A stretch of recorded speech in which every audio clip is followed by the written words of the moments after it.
Napatunayan na raw ni Mar Rojas na hindi niya uurungan si Mayor Duterte. Pero may panibagong hamon daw siya sa alkalde. May report si Salima Refran.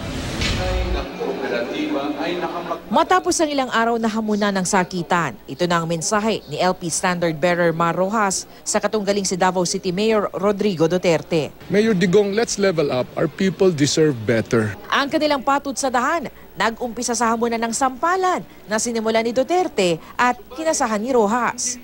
Naging suntukan na buwelta ni Rojas at dinala na ni Duterte sa barilan. Barilan lang. Mga dato hadlok ko na umatay.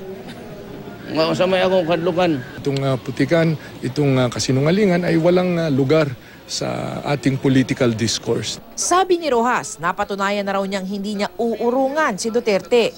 Pero ang mas importante raw, ang plataporma at anong maiaalok ng mga kandidato sa pagkapangulo sa taong bayan. This is not about you, Digong. This is not about me. This is about the lives of our people. Saan ba natin dadalhin ang bansa natin, ang dapat na napag-uusapan, at hindi yung kung may problema dito, baril, may problema doon, baril. Parati ang sagot.